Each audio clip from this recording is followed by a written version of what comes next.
Okay. Ndikulandiraniso tonse mu tsiku la lero la sabata pa 2 August pamenenso tikufunanso tikathenso kaonanso mbali imodzi ya chilimbikitso pa moyo wathu wauzimu makati kanenero imeneno ili mbali imodzi yakukwezanso moyo wathu wauzimu umene tiyenera tiyende nawo tsiku ndi tsiku. Kotero mu tsiku la lero phunziro lathu limene tikhale tikuchita nalo ndi phunziro limene lino mutu wake tawika pamutu ona kuti kuona anthu kupyolera m'maso ake a Yesu Khristu. Kuona anthu kupyolera m'maso ake a Yesu Khristu. Muchizungu maungobwerekera ndoti tikhoza nawo kuti seeing people through Jesus' eyes. Seeing people through Jesus' eyes. Ndi mutu umene lino tiyende nawo. Ichi chadza chifukwa kuti chani?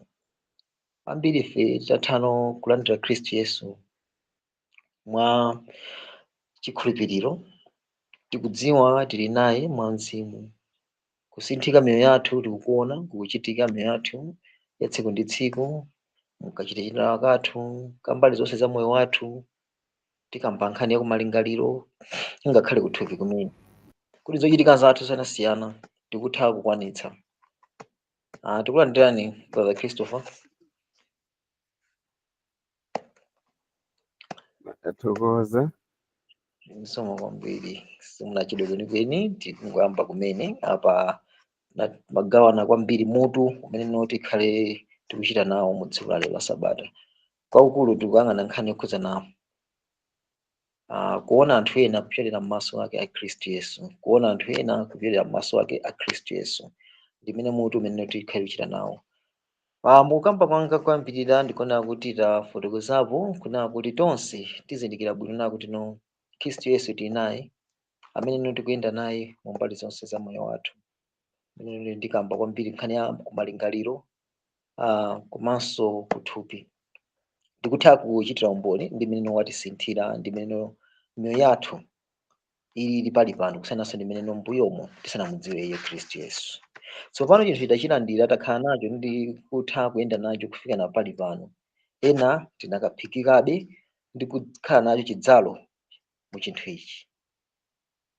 Tsopano pamene tili mu njira iyi ndi kusinkhasinkha ndi kulingalira motero tinaona kuti titengepo gawo lalikulu chochitika ichi makamaka pa kukhala nayonso ntchito imene tili nayo ku dziko lapansi yoti tikathuka gawo uthenga wake.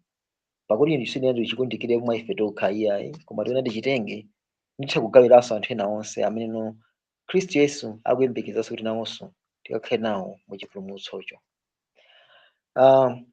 Chinthu chimenechi ndi chimene tikufuna pamene tinavala kapena kuti kuvala uthunthu wonse wa Khristu Yesu. Miyoyo yathu ikuyenanso ikhale nayo yakusinthika monga ndinafotokozera muja. Komanso pa ntchito imene tili nayo yoyang'ananso nkhosa zina zoti zikhale nafe ndi imodzinso mwa iyo fundo zimene tikhale tikulimbikitsana mu nthawi. Mwachidule kuli ngati kuphunzitsana fundo zingapo zimene tingathe kugwiritsa ntchito pamene Khristu Yesu ali mwa ife pokoperanso anthu ena, kapena kuti kodi ifeyo tingamakhale bwanji ndi anthu ena pamene Khristu Yesu ali naye m'mitima mwathu. Ndi mwachidule kuona anthu ena kupyolera m'maso ake Khristu Yesu zitanthauzanji ndizo ndimene tikhale tikuwunikirana mukati mwa phunziro lathu mu tsiku la lero. Koyambirirango ndikapempha kuti ndikatsegule Matthew chapter 4 verse 19. Unfortunately, I'm using a phone asindikiza PC. There I'll be asking ndikhale kufunsa Simons kuti nditomatsegula kuma chapters iwo kwa amene Bible also pafupi muthu amatsegula pabuku kuti mwatenge kuma changu. Nde faka nthawi ino mutsegulako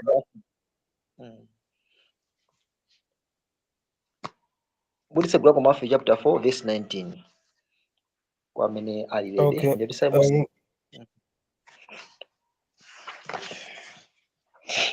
ndiba nabo bagene ndifuna tsegula Bible uloda. Okay. Okay.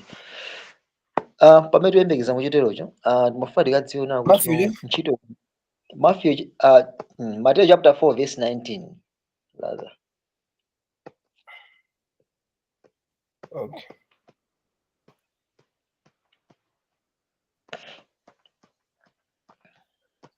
Matthew chapter 4 verse 19. Yeah, ndabanga. Let me share the screen.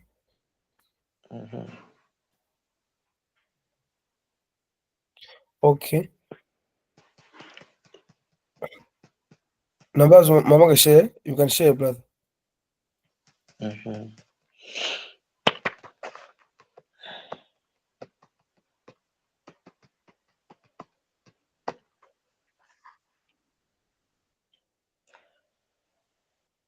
Yeah.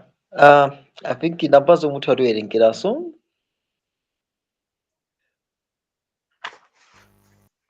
Okay, kuoneka bwino bwino Kwambiri clear. Wambi. Okay, verse 19. Ndipo iye adati kwa iwo, nditsateni ine ndipo ndidzakusandutsani asodzi a anthu.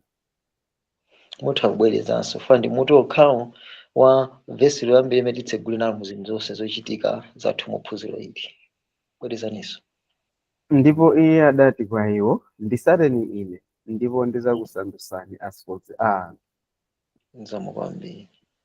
Tikhulupirira tizindikira komanso tikhulupirira kuna kuti Yesu Khristu ndiye khaya amene ali master of soul winning. In other words, tingati kuti anali kuti munthu mmodzi amene miyoyo yambiri ya anthu amayiwina mosavuta ndiye Khristu Yesu. Mukuona mwa vesi ili mamuka m'buku ili limene tatha kuliwerenga pompano kupyolera mwa brother Christopher. Khristu Yesu amutha kungoona chimene iye wauza anthu amene wapeza oyambirirawo. Wauza ndithu kuti ndipo iye adati kwa iwo, nditsateni ine ndipo ndidzakusandutsani asodzi a anthu. Anthu awa tikwazindikira bwino amene anapezedwa, amene anauzidwa mawu awa. Chinthu ichi ndimafuna kuti tikadzifunsefunso limodzi ili. Anthu akuwaona tsiku ndi tsiku ntchito zawo zochitika zimakhala zimenezo. Komano iye wabwera Khristu Yesu ndikuwauza kuti nditsateni ine ndipo ndidzakusandutsani inu asodzi a anthu.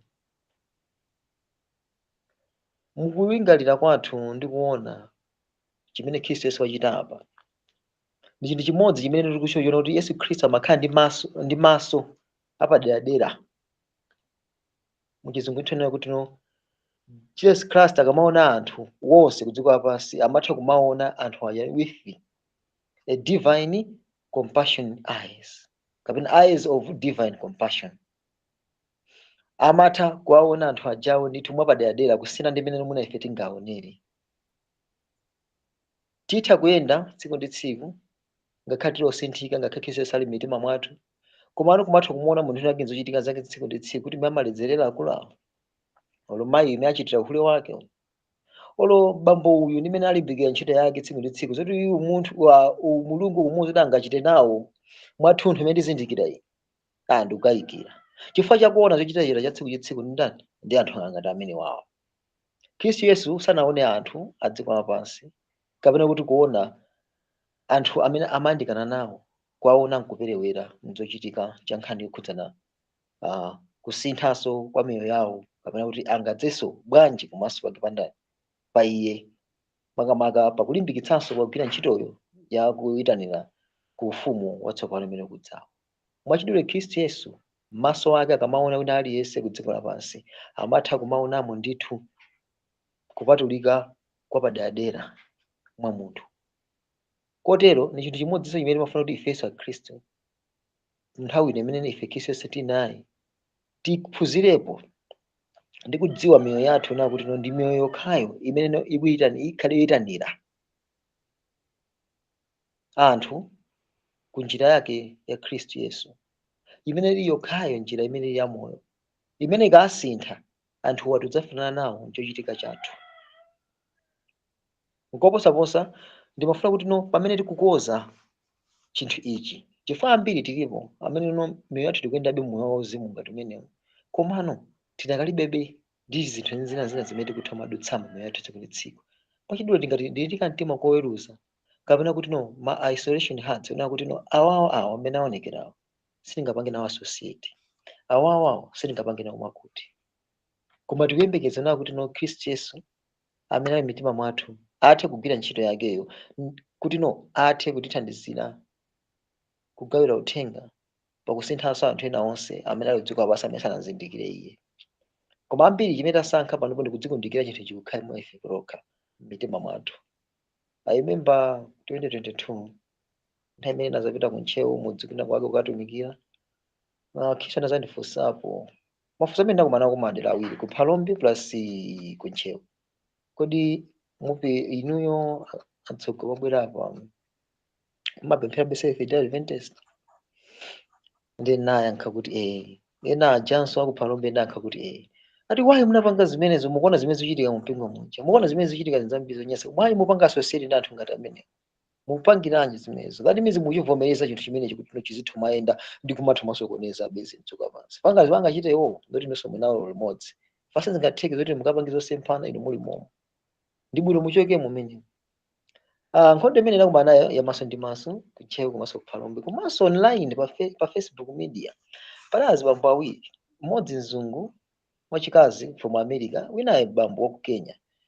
See, those guys ndanayamba 2018 up to 2021 yes every day is a cut move out from that church so I was like no all these my answers were saying no to these two guys amene kwa anthu awawa akunjawo akuno malali mozidi ndakalibe momo yankhulanga ndinena kuti chimene nachizindikira sindingathe kachikundikira paine ndekha wakhala kumphepete komano maso amene ndavala pano ndona kuti Kristu Yesu amene ali mtima mwa ine ndi maso okhawo amenenso ndifa ndaonereso anthu awa ndisaone maso amene ndikwadziwazi Frederick mene chibadwa changa ngati Frederick sindingaoneso a Kristu awa ngati Frederick koma ndizaona ndi maso akanda na Kristu Yesu mwachidule ndi chinthu chimodzi cha zinthu zimene zofonga zimene Kristu Yesu afuna zidzutsidwe zizindikire iye ndipo zikaphikika ine ndilokonzeka na kuti tsopano zinthu zoti ndinazo limodzi mu uzimu ngakhale kuthupi likakhala kusiyana ndi chimene ndakhala ndikuyenda nacho kumayankha Kristu ama district awiri awo ndeni chichomwechi chimene ndifuna kuti pano pa Kristu pamene ife tabandwa mwa Kristu Yesu bila mwakulungamitsidwa mwa chikhulupiriro mwa iye ndikufuna kuti maso athu panopo tiaonetsetse kuti akhale maso okhawo amene adziona zinthu zake zolengedwa za Kristu Yesu mamaka anthu wina aliyense chofoka tikudziwa magulu osiyanasiyana zinthu zofoka zimenezi ndakambapo kale za anthu oledzera ndakambapo kale za anthu mwina adama ena mwina anchidowa uhule ena anchidowa mwina wa ukonda za usinganga ena anchidowa mwina ukonda zinthu zono ndi mudzi wakati zosemphana ndi ufumwa kwa Mulungu anthu amene aja tisaonenso maso athu ngati imene tidziwira amene abadwira komano tikhale nawo ndi maso a Kristu Yesu poyang'ana anthu awa kudziwa kuti awa nchothekera ndithu kuti Mulungu athe kugwiritsa ntchito chinthu ichi tisachiphweketse kubwerekera mawu ena tisachipepukitse chinthu chimenechi tidziona kuti Kristu Yesu anacho cholinga ndinakhalitsapo dala apa chifukwa cha mawu amene Kristu Yesu anawuza asodzi awa nchochitika cha tsiku ndi tsiku anali kumachita mchitidwe wosodza owedza nsomba komano Kristu Yesu akuwawuza kuti ine ndikukusinthani ndi mukhale anthu amene muzagwire ntchito na kuti mukawedze ndani anthu kotero ndi chinthu chimodzi chimene mafoti feso nafe pamene tikuzindikira kuti miyoyo yathu ili ndi udindo woona kuti tikaone anthu ena ndi maso a Kristu Yesu ndicho khachi chimene chingatilimbikitse mu nthawi ino kuna kuti tisinthe nkachitichita kathu ka zinthu ka tsiku ndi tsiku tichotse maso a umunthu umene tinali nawo umene tinali nawo muna nthawi imene Kristu Yesu sanamulandire pomatha mwaweruza kumati amuna mtundu wa lomwe wasena usungatheke kapena wayawo sungatheke ungojesera muzochitika ife tizindikira kuti umumu alipo amene atha kutumikira ndi kulumikizana naye ndani Kristu Yesu kotero ndimafuna kuti pamene tikupitiriza tithe kulingalira ndi kusinkhasinkha kuti tingachite bwanji poona wina aliyense kapena cholengedwa china chilichonse cha Kristu Yesu kudziko lapansi ndi maso ake a Kristu Yesu mwachidule poona kuthekera mwa anthu wina aliyense amene tikudziwa kuti awawa kulibe kuthekera kuti kunangachite kuchita nako mawu akandani a Khristu Yesu. Pamene sanapitirire pali funso kapena ndamanga.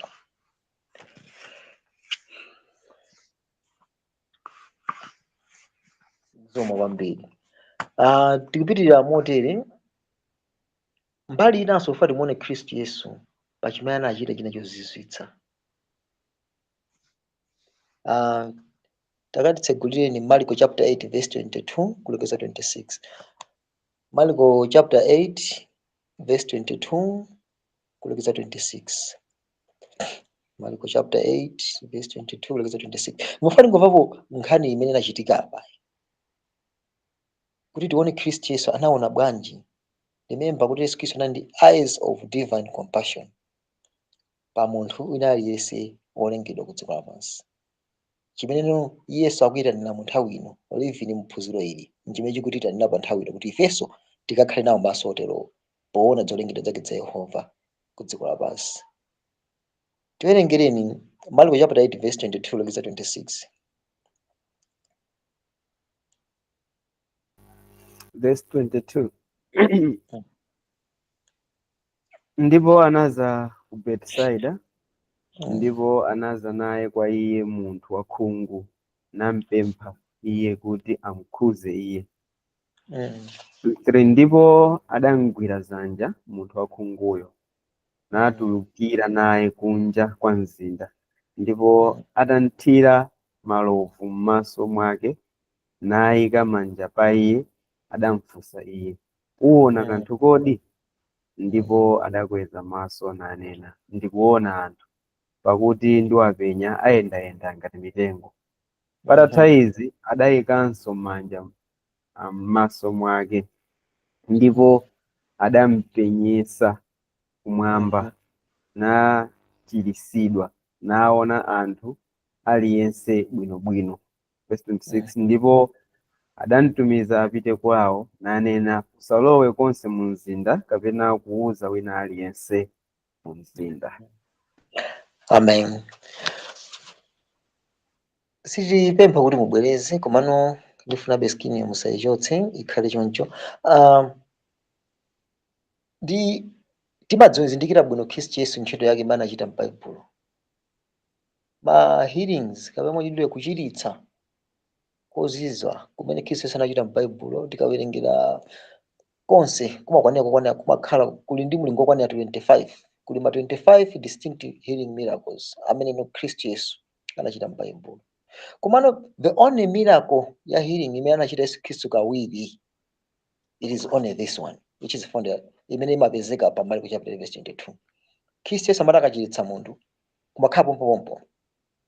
Komano tatiyeni tidzifunse funso ili, nchifukwa chani Khristu Yesu wapanga kawiri kumchiza munthuyo pamene iyeyo nthawi zonse kumakhala kothekera akangomukhudza munthu kapena kumupanga chinthu china chilichonse munthu yomakhala kamodzi n'kamodzi. Koma ma healing onse kwana 25 amene tikawerengera ma healing miracles onse amene Khristu Yesu anakhala kuchita, only yokha anapanga second touch, anapanga first touch ndi second touch. Mwina mungofunsa malingaliro athu muganiza kuti nchifukwa chani Khristu Yesu anachita ichi, pakuyerekezera kapena kufananiza ndi machiritso ena onse ozizwa amene wakhala kupanga iye. Nditafunsa moteromo kuti mukulingalira bwanji olo kapena muganiza bwanji kunaa kuti nchifukwa chani Khristu Yesu anali ndi second touch mu healing ya mkulu uyu wa ku Bethsaida.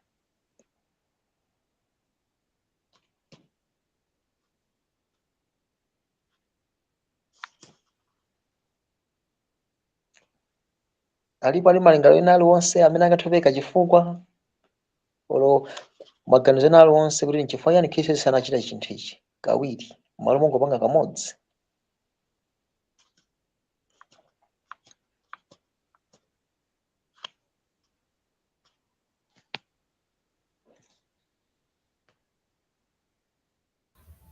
Abo bonde sinaganizirepo ine kuti kuti why inachitika moteromo. Okay. Enanso amene munali ndi malingaliro kuti angathe kuganizapo kuna kuti no chifukwa chani Khristu Yesu mamiracles ake onse akukhala ndi second touch kuchiritsa mkulu amene wa ku Bethsaida.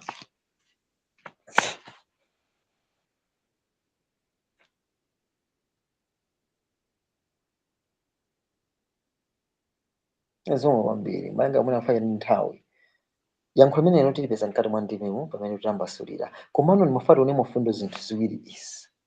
Pali makiyi awiri amene tikuapeza kuchoka mu chapter 22 verse 26. Choyambirira tionemo muli mawu ochita kuti brought kapena kuti anadza naye kapena muchite kudza naye, okay, anadza naye mwachidule. Ena akunena kuti they begged, in other words nampempha. Izi ndikuchotsa kwambiri mu verse 22, nampempha nadza naye.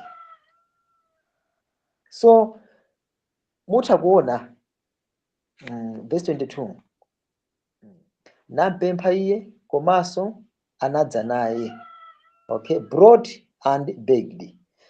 These two keys tamvetsetse muno bwino kuti mutha kuona si Khristu Yesu amene akuchita chinthu ichi, koma anapereka gulu kena ka anthu mwachidule ngati kagulu kena ka anthu okhulupirira kamene kanali kukhudzika nako ndi nzawo wina amene anali naye mu nthawi ya pansi pano imene amayenda naye kuthupi imene kumakhalira madzi ake kuthupi. Komano chifukwa chokhudzika anthuwa ndi kudzazidwa ndi imene Khristu Yesu anali kulankhula m'mitima mwawo, chinakakamiza chikhulupiriro chimenechi kumtenga nzawoyu nadza naye kwa ndani? Kwa Khristu iye.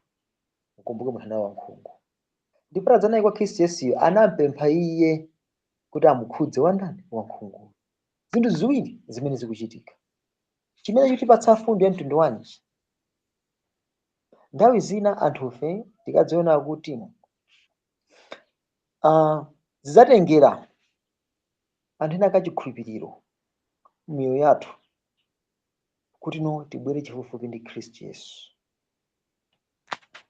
Si nthawi zonse kuna kuti tingadzachobwera kwa Khristu Yesu through mwina miracle ina yake kapena kuchita ina chake ayi, koma zidzatengera anthu ena amene ali achikhulupiriro kunja uko kuti nafenso tibwere mwandani muthunthu mwa Khristu Yesu kapena kulandira machiritso mwa Khristu Yesu kapena kuti kudzaza mwa Khristu Yesu.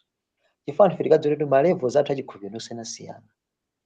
Paswa Khristu Yesu ali pansi pano adapereka mulingo ona kuti nakhala chikhulupiriro athu ngachinga ndikambewu kampiru ndithu nakatochera zonse zosiyanasiyana, koma mulingo wathu ukuperewerabe kufikana pachani?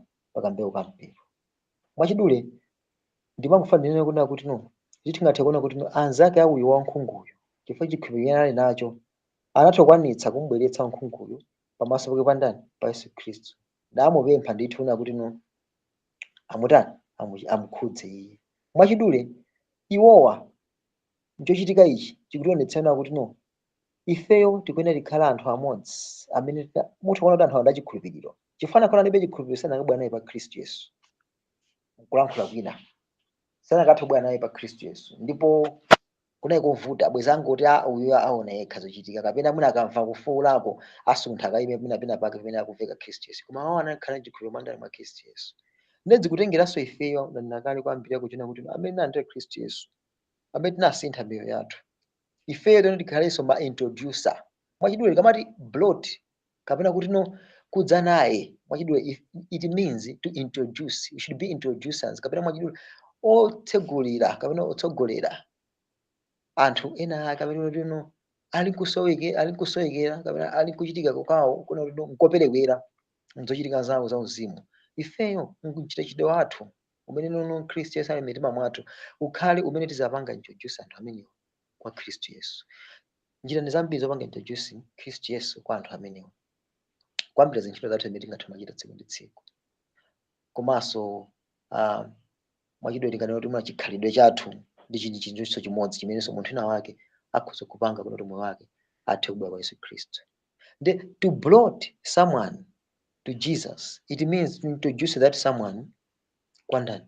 Kwa Khristu Yesu kapena mu njira yake Khristu Yesu. Koma izichitika kwa iwo okha amene ali ndi chikhulupiriro mwa ndani? Mwa Khristu Yesu. Nde ife uyalake mwangana fotokozera kwambiri kuti ndife gulu limodzi limene amuzindika Khristu Yesu mukupera moja mwakulungamitsidwa mwa ndani? Mwa chani? Mwa chikhulupiriro. Kotero chikhulupiriro chimene tili nacho ichi n'chimodzi chimene chikhale chotipatsa ife tikakamiza kutengera ankhungu osiyanasiyana amene ali anthu amene sanazindikire za ichi kwa ndani? Kwa Khristu Yesu.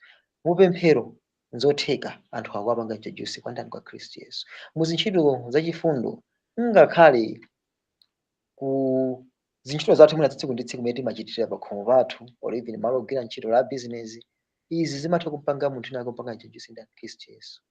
Ndimakumbuka nthawi imene ndili master sendate ndimakondwetsa kukhomo pa mayi ake anazafotokozapo amayi ameneyo kuti ndimakondwera wiyo nthawi imene mumadziwa maziphunzitso kuti nthawi yayandikira kuti no mayeso ayandikira pafupi kuti no titholemba amatuma kuzenze bwana si school muziphunzira school ma normal classes imatuma amba half 7 koma amatuma kuzenze bwana si school.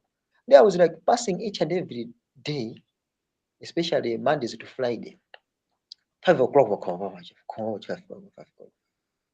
Ndipo mayi mana zankhula maona kuti koma wewe kuzala kwa stand 8 Mulungu kumwamba kulibeko fai saname umalimbikira umayesetsa kulawirira kupita kukapanga chani izi. Ndio mungathe kuona kuti no munthu nzochitika zako khalidwe lako lokha limathopanga introduce chinthu china chake kwa munthu ina wake. Ichina chikamba ngati kuthopa imene chinkayendera nthawi imeneyi. Komano ndimafuna kuti ife tikakhale osamalitsitsa ndi zochita zathu. Khristu Yesu amene amulandira tsiku ndi amene amulandira mitima mwathu kupiya mwa chikhulupiriro ndi amene iye amene atha kukapanga anthu ena ake kusintha kupitira mzochitika zathu.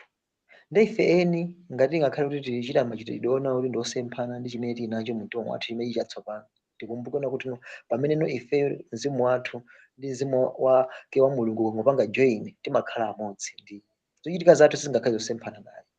Komano ambiri timasankha kuti ino cha misampha imene tikumana nayo sananjekeze tiwo kuti tibwera mbuyo ena kamatha kuona ife choperewera kosonaso ndani Khristu Yesu mwa ife. Ndi pempho langa munthawi ino kuti pamene tikuona chobetchera ngati chimenechi pamene taona chinthu chotsamwitsa ngati ichi tiyanene pa iye kuti atidzutse ndithu moyo wathu wauzimu. Spiritual uplifting imachitika muzosiyanasiyana kupita ka munyimbo meditation komanso even ngakhale kusala kudya ndi kupemphera umatha ndithu kudzuka muuzimu ndi kuyenda munjira yachilunjiyo. Chimene tifuna tikhale pano muphunziro limene taona mkulu wa Bethesda tione ifeyo tivale mugulu la anthu limene nali chikhulupiriro limene ambweretsa nkhunguyo kudza pamaso pake pandani pa Khristu Yesu. Chambira akumpanga introduce Khristu Yesu wandani kwa anthu awa. Second word imene tayiona ija yokhuzana kuti no they begged. In other words, awawa zimathopanga imply kuna kuti no it's like it's to beseech or kapena kuti no kuyesetsa ndithu kupanga appeal kwa Khristu Yesu mwachidule kumpempha kuti Khristu Yesu tithandizeni pamene no m'bale uyu ndamuonetsa kwa inu. Mwachidule pamene tayigawa ntchito ija kwa munthu amene tanzindike kuti uyuyu akufunitsa tata zathu kwa Khristu Yesu pamene Khristu Yesu amuzindikira kuti munthu uyu wadza chifukwa cha ine. Ife tisasire patokha tikhabe tikupemphabe pamaso kwa Khristu Yesu kuti munthu uyu wadza kwa ine koma afunika atazindikira zazikulu zokhuzana ndani inu. Kotero nkuzindikira uku ndi pempho langa ili limene ndipemphera pano mukhudzeni iye pomusintha mtima wake wamwala ndi kukhala mtima wanu ofuwa umene no inuyo pamene muyenda ndi kuwuzira mawu anu kukhale kokhako kuona kuti no iye wadzala ndi dzalo chonse chokhudzana chani kulungamitsidwa. Ichichi ndi chimene no tifuna taphunzirapo pa phunziro la mkulu lokhuzana kuchiritsidwa kwa munthu uyu wankhungu.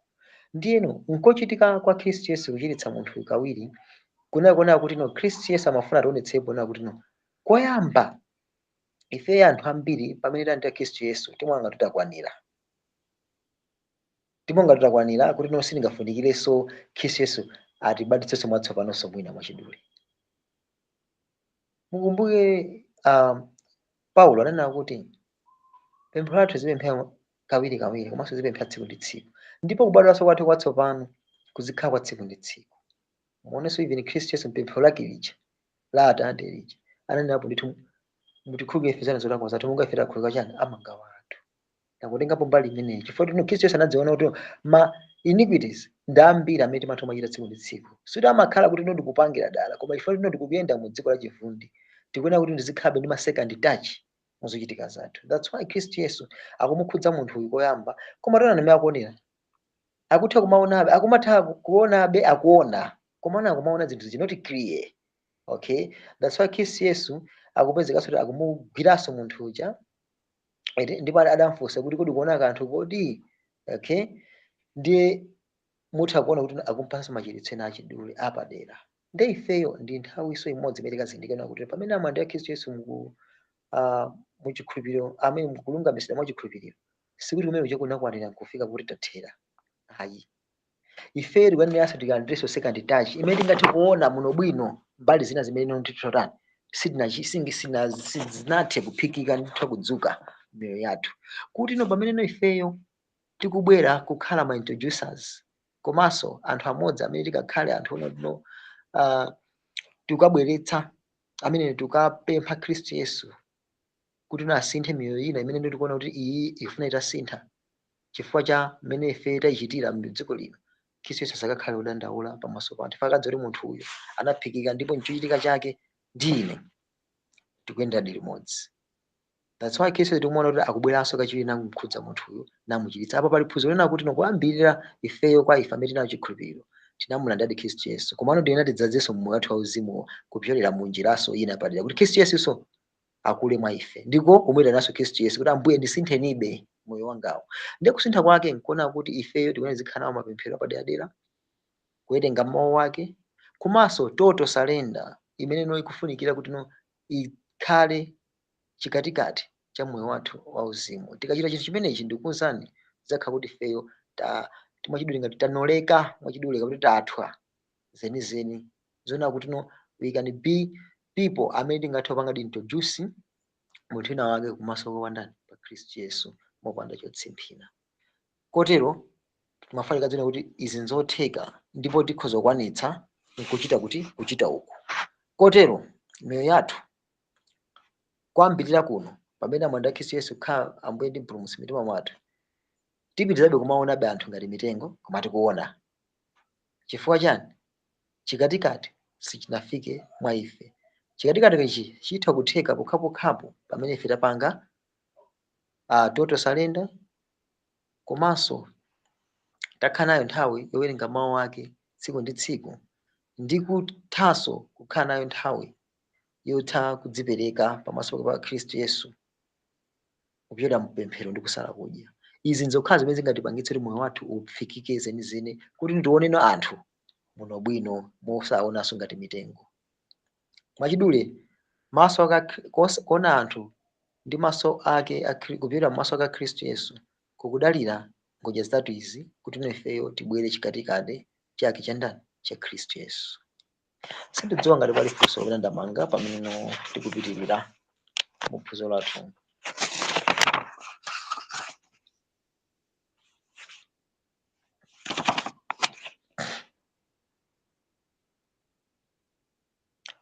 Ndikhulupirira tikuyenda tonse limodzi. Zikumveka brother. Zomwe kwambiri. Nthawi ino ndikapempha kuti tikaonekonso phunziro lina la kuvomereza ngati gawo limodzinso limene tikuona kuti tingathe kuona bwanji anthu kupyolera maso ake a Khristu Yesu. Nditengapo nkhani imene imapezeka pa Yohane chapter 4 verse 3 kulekeza 34. Ndi nkhani yaitali koma mwachidule tonse tikuidziwa bwino. Ndi nkhani ya Yesu Khristu imene ampanga approach mzimayi amene waku Samaritan. Mutha titsegulira Yohane chapter 4 tidulako patali. Yohane chapter 4 ameneyo. Yep.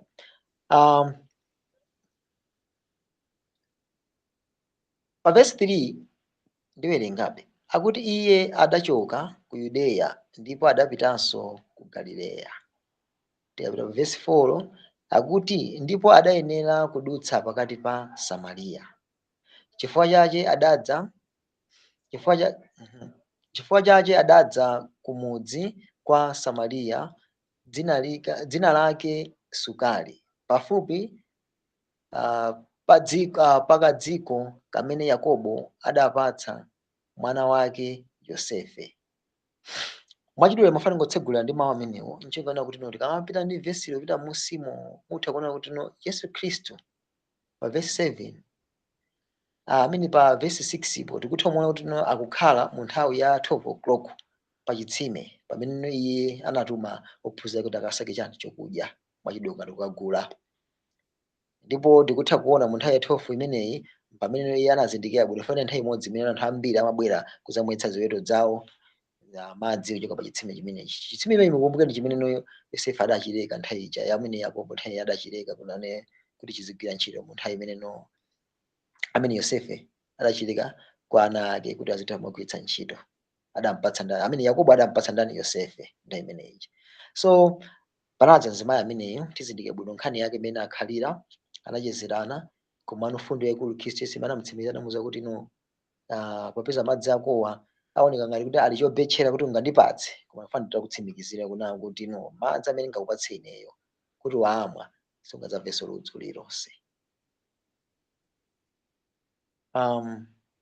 Chozizwa chimene iye anatikhala nacho mzimayi amene chimene kuti inde ndipatse mkoni madziwotu nditamwa ineyo.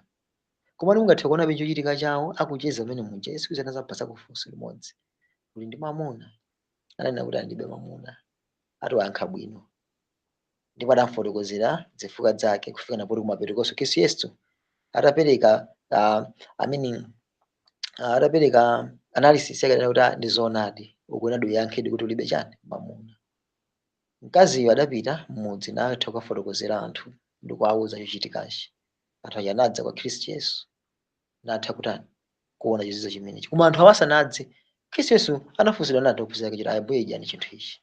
Itsanena kuti ndi chokudya chikulu chimene inofanira chichita choti ndisungachizindikire. Iye Khristu Yesu anatha kuona kuti chimene chidzala mwa mayi uyu chikuthonyamulidwa kupita kufika mmudzi wonse wa Samariya. Ndipo anthu atamva mawu awa kuti mzimayiyo waneneredwa zimene amachita tikaone munthu uyu, ndipo adazindikira Asamariya kuti ndi Khristu. Tikumbuke bwino kuti kamtundu akaka tikapita mu buku lina limachita kuti the Archaeological Study Bible limachita kuti Zondervan published inapangidwa 2005 pamaka page 1727 imakambapo zokhuzana kagulu ka anthu akaka. Nkhani yayikulu kwambiri imapeza mu 2 Mafumu chapter 17 ya anthu amene kuti mu 722 BC kagulu akaka kamene kanapita kukakhala kumpoto kwa Israeli ka Samariya. Ndiko koka kadakwatana ndi anthu osiyanasiyana kamene anzawo adanena kuti kanali kuti kanaza kakhala limodzi ndi kamtundu ka Mesopotamian people. Ndi atakwatana na anthu amene ajawo adatenga kuti awa ndi Asamariya ndi anthu awa silionati ngakhale nawo simapiwa Israelites mwachidule. Ndi amatengedwa ngati anthu amitundu sakufunika kakhala nawo pakati pawo. Ndi atabwera akuluakulu awa ophunzira awa adina choti chinakhudza anakuti mtima yawo nati akulu sitingasamaliya anthu awa sitingakhale nawo pamodzi. Ndifanira muchita zimenezi. Mukumbuke na kuti anthu awa anayitanidwa kuyambirira ndi Khristu Yesu kuti mukhala asodzi anthu. Komano taonani first touch imene inachitika pa iwo sinathe kukwanira kukhala thunthu wonse. That's why Khristu Yesu anawuza kumapeto kuja tikapita kumachitidwe kunaka kuti ikudza nthawi imene mzimu adzadze pa inu ndipo adzakuchita chinthu chozizwa kwambiri kuposa imene adanachita pa dziko lapansi. Mwachidwe anthu awana asanatembenuke kotheratu kumene kuliso chimodzimodzi kwa ife kunachitikanso ndi mkulu wankhungu uja. Anthu awa analandira first touch ophunzirawo koma second touch anasanayenda. Second touch analandira mu nthawi yochani yokhudzana pamene mzimu unadza ku dziko lapansi kwa iwo ali muchipinda chija.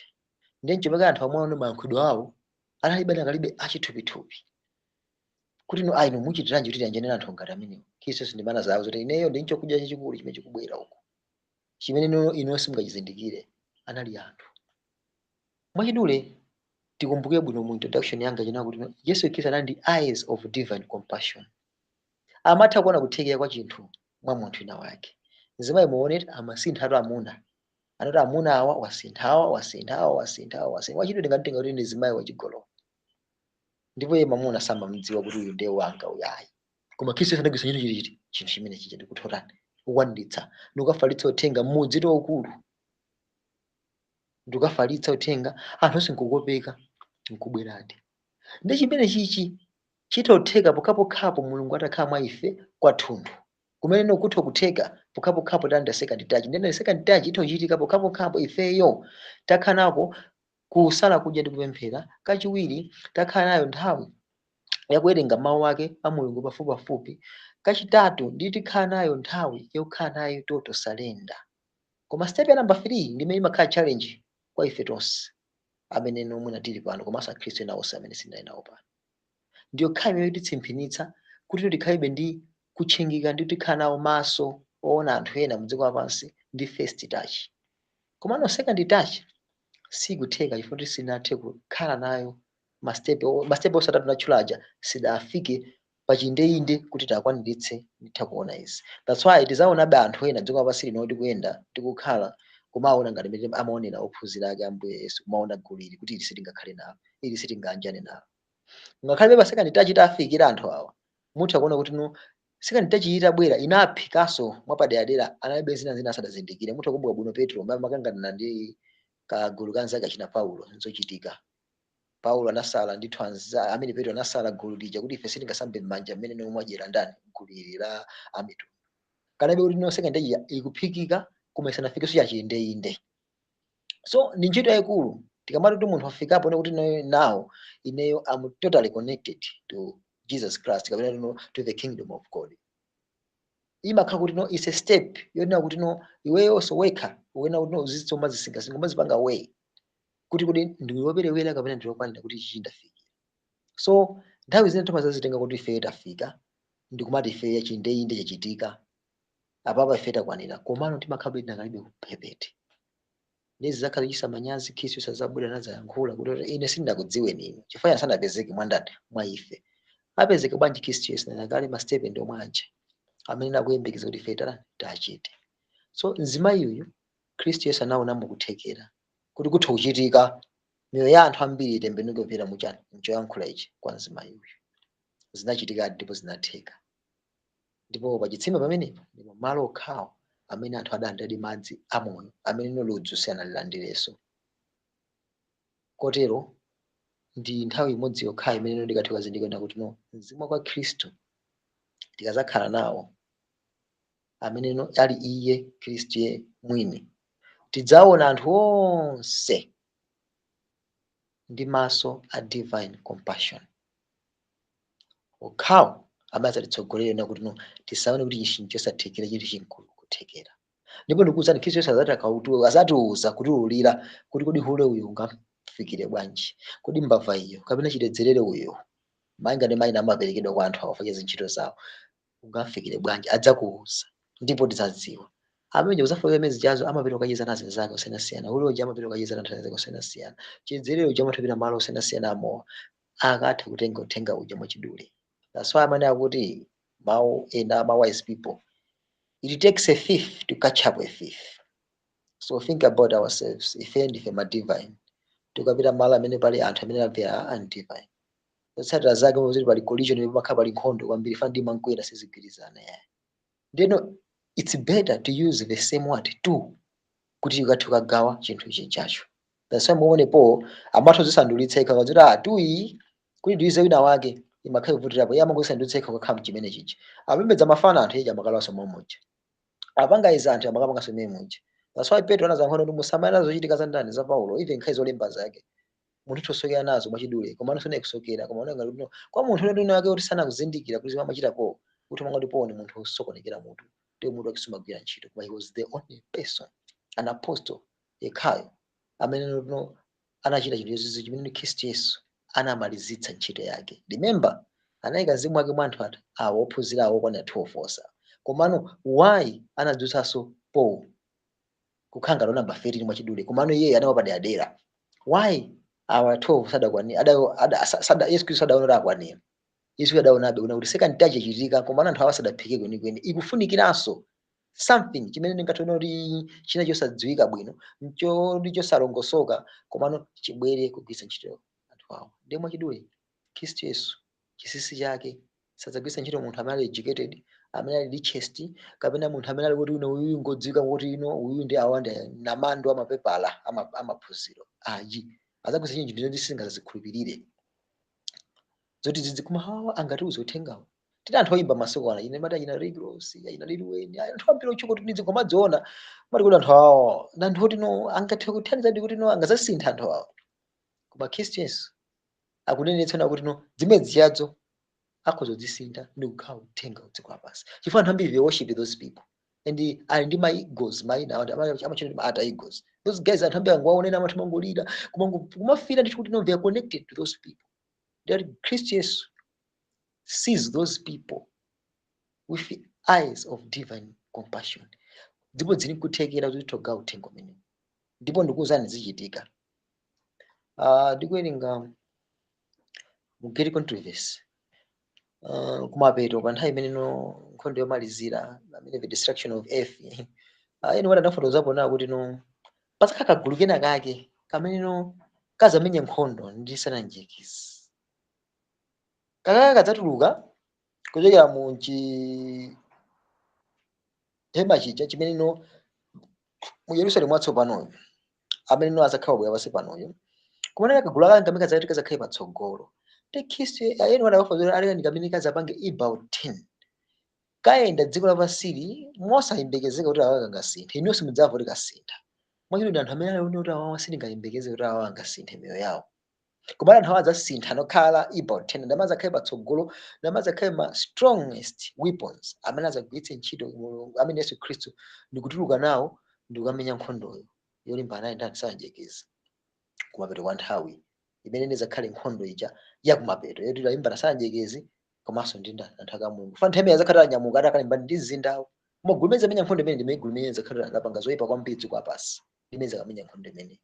Dati ndamaza agwiritse ntchito ndeni mfano ngopeka pombo nena kuti no zinthu izi Khristu Yesu anayika mu chinsinsi chachikulu mu anthu amene tikuona kuti awa alibe kuthekera, amene tikuona kuti sanatembenuke mu nthawi inoyi, amene tikuona kuti miyoyo yawo mwachitachitawo ali osalongosoka, amene ife tikamaona ndi maso athu a first tachiwa timaona kuti awa sangasinthe. Koma ndikuwuzeni kuti Khristu Yesu wasunga zinsinsi zazikulu mwa anthu amene ajawo. It just needs us to go and trigger kapena to introduce them to Jesus Christ. Once they have done so, I'm telling you, tikatayatsa muyatso wopsa una kuti no zikadzuka zikhala ziphona zopsa zimene zingagawa uthenga ku nthawi yakumapeto. If they were just introducers, remember, if they once tilapanga introduce anthu awo kwa Khristu Yesu ndi pamene tikupemphera kwa iye, we beg Jesus Christ kuti atembenuze ndi kuwatsegula ndipo Khristu Yesu apezeka mwandani mwa anthu awo. Chimodzimodzi zichitika ndi Khristu Yesu pa chitsimechi malo a ku Samaritan kuti no agwisa ntchito mzimayi wachigololo amene wina aliyense mmodzi amadziwa kale mchitidwe wake. Samayembekeza kuti angayankhule za ndani za Khristu Yesu za Mesiya mwachidule, komano anatembenuza anthu kupitirira mwachani mwa chinthu ngati chimenechi. Then now we need to wake up. How can we receive the eyes of divine compassion which Jesus Christ ali nawo ndipo adzakhala nawo? It's only through those 3 steps after nditapefuza.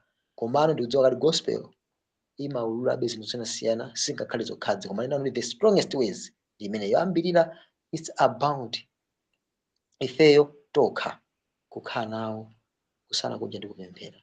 Kachiwiri ndikuwerenga mawu ake tsiku ndi tsiku kuti dzale chitunthucho chakulida zinsinsi zake. Kachitatu is about total surrender, kuzipanga dedicate kwa iye mwini Khristu Yesu. Pamene tikuyandikira kumapeto sindikudziwa ngati pali funso kapena ndamanga.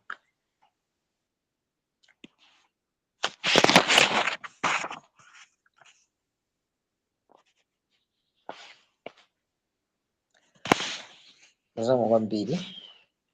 Timalizitsa ndi mabuku atatu koma likhala buku la John lomwelo, John chapter 1 verse 40 kulekeza 41. Ndifuna tione kunena kuti kodi ntchito iyi yoona anthu through Jesus eyes, which are eyes of divine compassion, tiyambire kuti. Ndifuna ndikuwuzeni panoona kuti imene tikunene tiyambire pamene ife tilipa.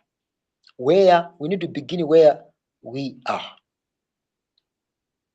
Where ndikuti kandi pakhomo kandi pamene tazungulidwapo ndi pamene tikunena tiyambirire. Ndi malo okhawo amene aonetsere kuti kodi ife tikuwaona bwanji anthu awa. Tiyeni tiyambire malo amene osati tinyamuke tipite kandi kumpoto kandi tipite kaya ndi Southern region kapena ndi Central region kapena ndi Eastern region ndi tikaonetsa pamene kujako eyes of divine compassion ayi imene Yesu Khristu ayi iyi tikuyenera tiyambire pamene tilipo. So tati tiwerengeni 1 Yohane chapter 1 verse 40 kulekeza 41. Christopher tiseguleni 1 Yohane chapter no, not 1 Yohane, but Yohane chapter 1, Yohane chapter 1 verse 4 kulekeza 41. Mungu obwerera pamenepo ya verse 40 ndi 41.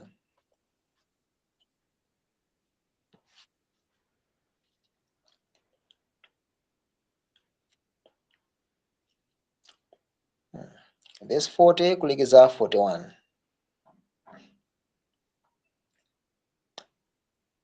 Utho tiwerengera tso.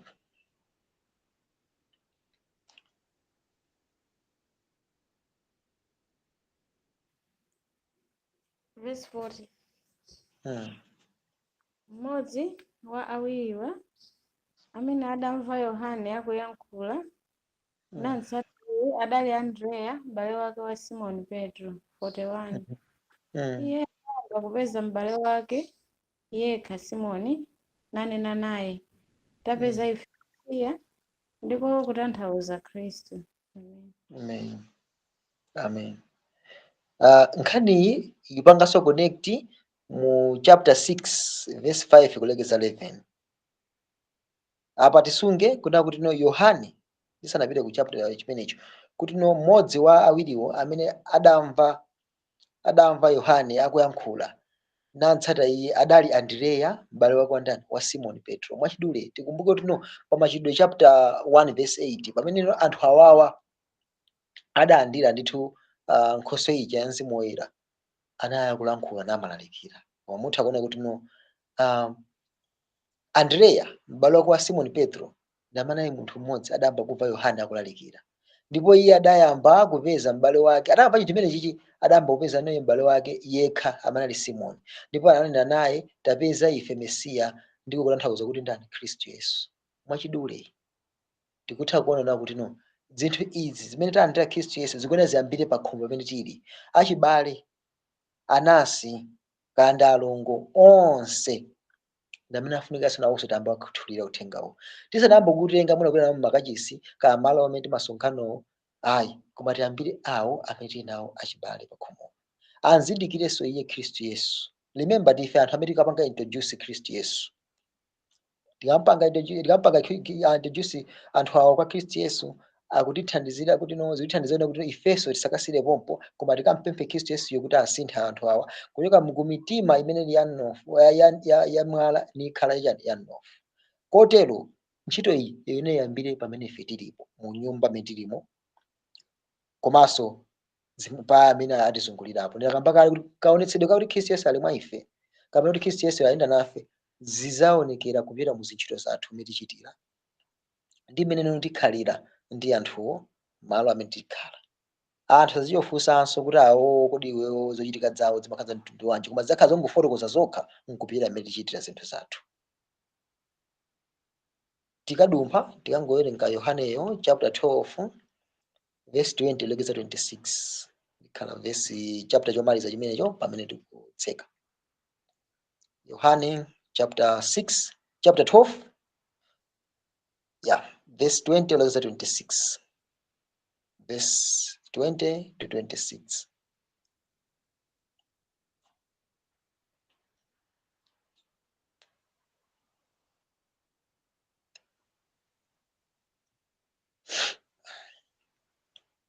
Tiwerengere natsongo kafe.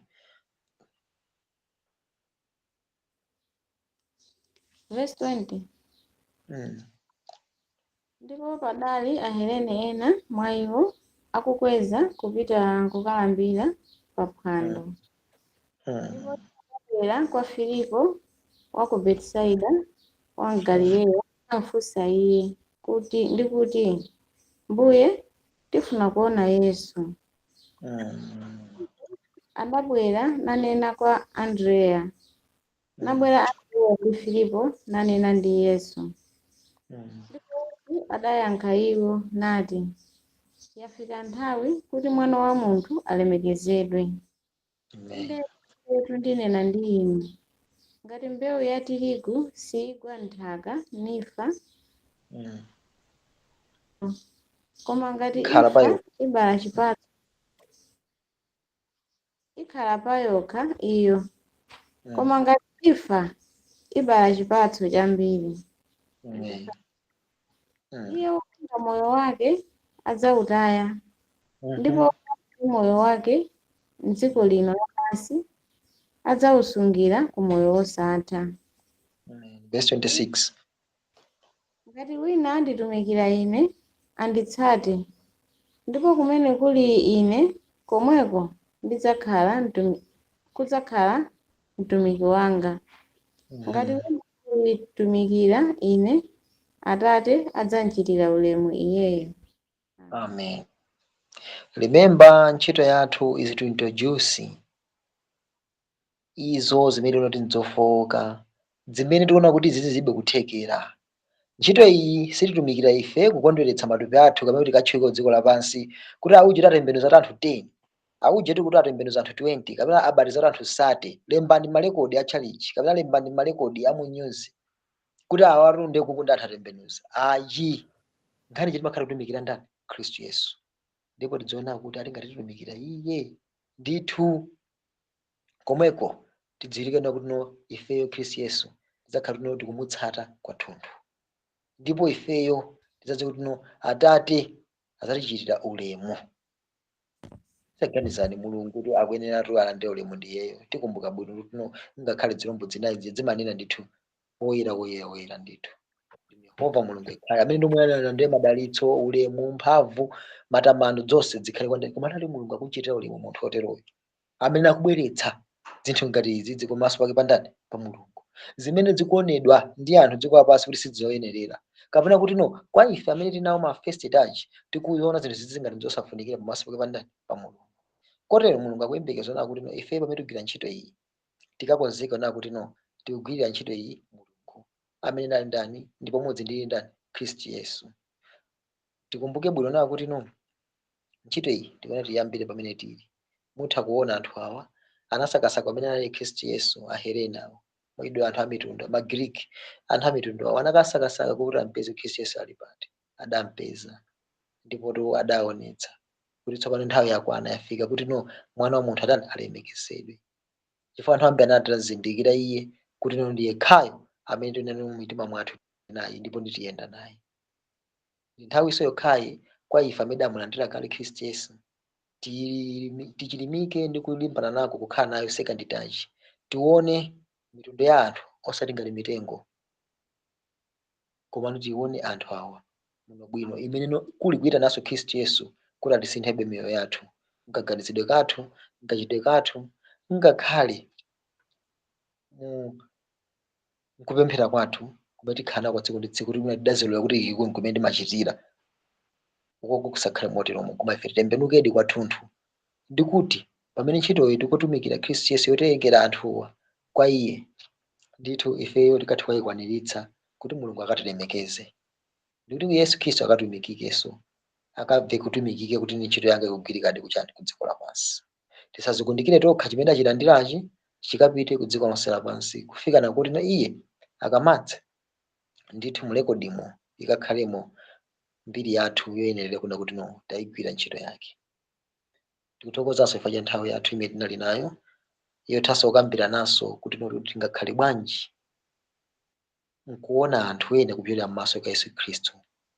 Maso aka Yesu Khristu okhawa amene opatulika na chifundo, amene no we call it eyes of divine compassion. Ndi okhawo amene atithandizire ife kuzindikira kuti no wina aliyense dziko lapansi ncholingaliro cha Mulungu chimene chikufunika kuti chikagwire ntchito yake ya Mulungu maka popezeka kwa Khristu mwa iwo, ndipo ntchito iyo ili ndi ife. Koyambira ndi pamene tilipo kufika naso kubwalo kumene no tingathe kukatuluka, ngakhale kuna kulikonse kumene tingakayende. Mulungu akatithandize pamene tikulingalira ndi kuthanso kukhala nayo nthawi yoti no tingathe kupanga bwanji kuti tingathe kupita chitsogolo ndi moyo wathu wauzimu. Komanso ndi kutichotsera undekha wongodzikundikira kuti no Khristu Yesu amene andilayo sindingayanjanenso ndi mipingo ina, kapena sindingazungulanenso ndi anthu ena amene onoti awa wathu ndisokoneza. Iyayi, tichotse zimenezo ifeyo ntchito ndi yayikulu imene ifa tikagawe dziko lapansi. Mu last call Ellen White page 72 I think anafotokoza kuti no mu Adventist komanso ma foreign churches mulungu wathu mulungu akudza itana uthenga wake wachoonadi mwa anthu onsewa, ndipo onsewa kudzabwera pamodzi akadzamva choonadi nadzakhala pachani pamodzi. Ndi ntchito iyi sikuti ifeyo tizipatule kuti no Adventist sitingafikire kani Mkatolika sitingafikire kani Islamu sitingafikire. Ntchito iyi ndi yayikulu tione tikayigawe ku dziko lapansi. Ndiye ifeyo imene tipite nayo, tisaope pena paliponse tipite, ndipo mulungu ali wotsogola kale kuti chichitike. Chifukwa chinaonetsedwa kale m'masomphenya kuti no palibepo last church on earth. The last church ikubwera imene idzakhala no remnant church ikupanga gaga mipingo yonse amene ikupanga akhristu onse amene achiona chenicheni nadzakhala pamodzi. Ndipo zochitika za mpingo imeneyi ndi zimene zochitika zimene zimachitika mu mpingo wa Philadelphia. Mipingo yonse isanu ija ndi iwiri mutha kuona mipingo yonse 6 Khristu Yesu akuyidzudzula zochitika zawo, koma kawerengeni mpingo ukhawa Philadelphia palibe chidzudzulo yonse imene Khristu Yesu akuchita. Ndipo mpingo umene uja ndimene kuchita last church. Zochitika za mpingo wa Philadelphia ndi zimene zichitike ndi akhristu onse akazadwa mipingo imene foreign churches plus Adventist churches ndikupanga chimodzi. That's what will happen ku mipingo imene wa remnant. Mwachidule ntchito yoti inayo ifeyo ngati ma introducers komanso amene tikapange beg Khristu Yesu kuwasintha anthu amenewa, ndipo tinayo ntchito yoti titembenuzenso amene titembenuze komanso kuchitira umboni za Khristu Yesu kwa anthu amene ona alibe kusathekera kuti angathokozeke ndi Khristu Yesu. Mulungu akatithandiza padadera kwa iye kakhala ndi matamando nthawi zonse. Amen. Pa nthawi ino tikapemphera, koma ndimafuna kuti no tisanapemphere ngati paena ali ndamanga kapena funso ndimafuna kuti kapemphera zikhala tatsekeratu. Ndithu simzo ngati pali funso kapena ndamanga.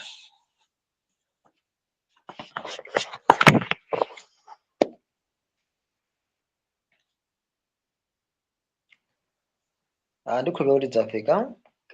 Ndikapempha Wilford mutipempherere lotsekera phunziro lathu limene ali nalo tsiku lero.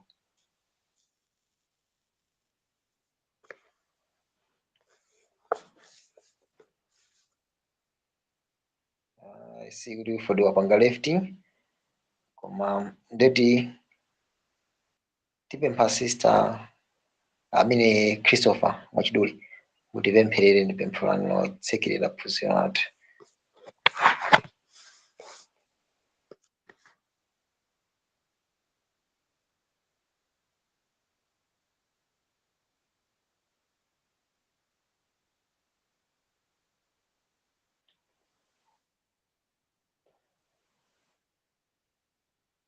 Sister Kafi mukhoza kutipempherera. I think Christopher atalikirapo. Tipempherere mutitsekere phunziro lathu. Okay. Tipemphere. Atate wathu wokonda muli kumwamba, ana anu tikuthokoza chifukwa cha mwayi umene munatipatsa wakuphunzira mawu anu. Zikomo kwambiri chifukwa cha phunziro la mtengo wapatali limene mwatithandiza kutinso tikathe kuona mwapaderadera za chikondi chanu. Tikupempha Mzimu wanu atithangate ndi kutitsogolera ndi kutipatsa makhalidwe oyenera a Chikhristu, kuti zonse zimene taphunzira mphunziro ilili tikathe kuzionetsera machitachita athu makamakaso pamene tikutumikirani. Mutidalitse muzochitika zonse za tsiku la lero la Sabata ndi kutitsogolera kutisendeza chifupifupi ndi inu. Kwa dzina lokonda la Yesu Khristu Ambuye wathu tapemphera. Amen. Amen sister. Tokoza sipaja nthawi kachiwiri kuti tinali limodzi ndi kuchita nalo phunziroli. Simons apa ndi mapeto wa phunziro lathu. I think mutha kupanga paleti meneno